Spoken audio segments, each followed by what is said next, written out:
नमस्कार दोस्तों, मैं हूं आपका छह दोस्त तेजस। और आज हम बात करने वाले हैं एक ऐसे विषय के बारे में जो हर छोटे व्यापारी, फ्रीलांसर, दुकानदार और ऑनलाइन सेलर के लिए जानना बहुत जरूरी है। जीएसटी कब लेना जरूरी होता है। बहुत लोगों के मन में यह सवाल होता है कि मेरा बिजनेस छोटा है, क्या मुझे जीएसटी लेना पड़ेगा?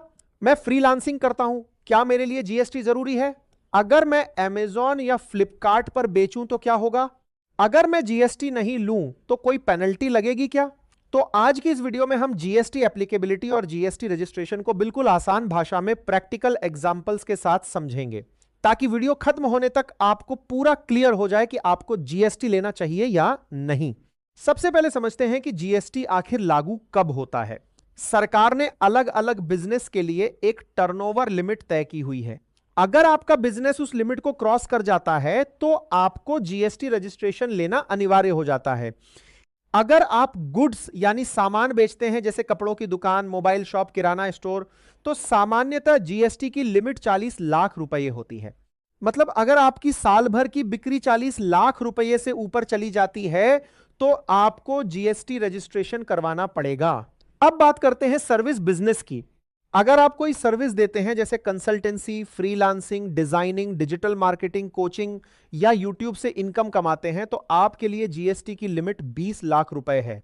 मतलब अगर आपकी सर्विस इनकम 20 लाख रुपए क्रॉस कर जाती है तो जीएसटी लेना जरूरी हो जाएगा।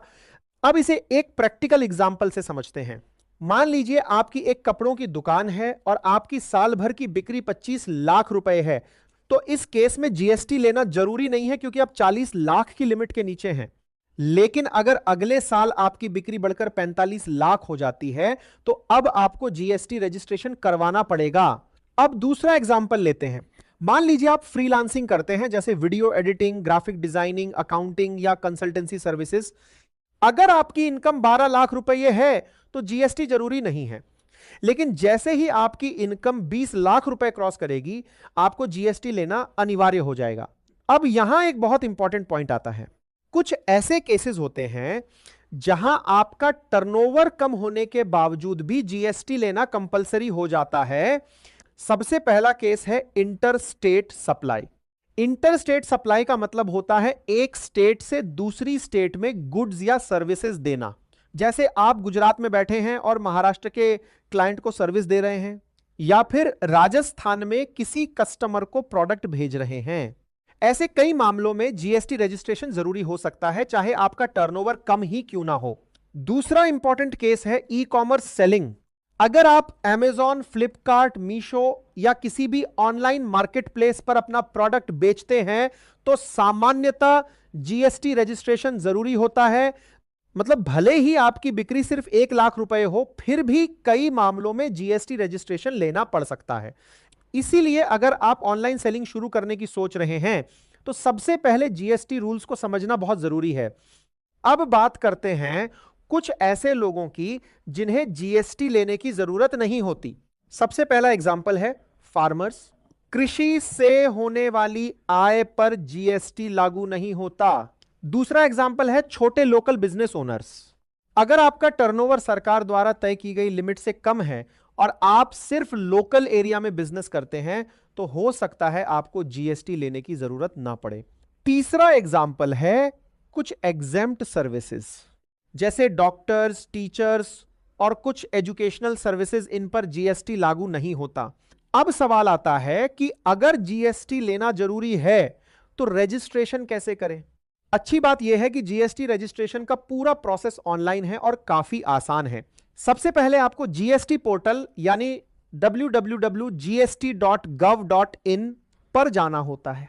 फिर अपना पैन नंबर और मोबाइल नंबर डालना होता है। उसके बाद ओटीपी वेरिफिकेशन होता है। फिर आपको कुछ डॉक्यूमेंट्स अपलोड करने होते हैं, जैसे PAN card, Aadhaar card, bank statement, address proof, passport size photo. सभी डिटेल सबमिट करने के बाद आपको एक आरएन नंबर मिलता है। इसका मतलब आपकी जीएसटी एप्लीकेशन सक्सेसफुली सबमिट हो गई है। अब एक बहुत जरूरी बात, अगर आपको जीएसटी लेना जरूरी था लेकिन आपने रजिस्ट्रेशन नहीं करवाया तो सरकार पेनल्टी भी लगा सकती है। मिनिमम पेनल्टी होती है 10 या फिर जितना टैक्स आपने बचाया है उसका 10% जो भी ज्यादा हो।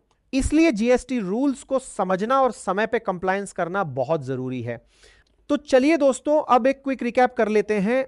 अगर आप गुड्स बेचते हैं और टर्नओवर 40 लाख से ऊपर जाता है, जीएसटी जरूरी हो सकता है।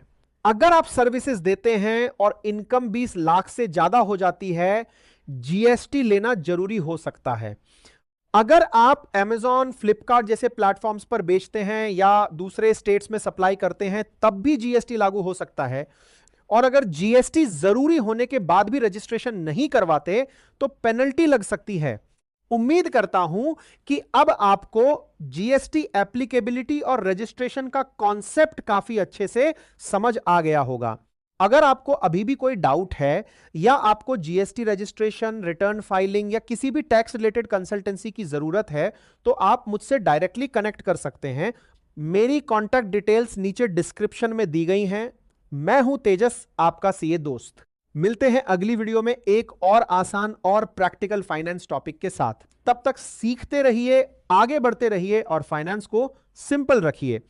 नमस्कार, जय हिंद।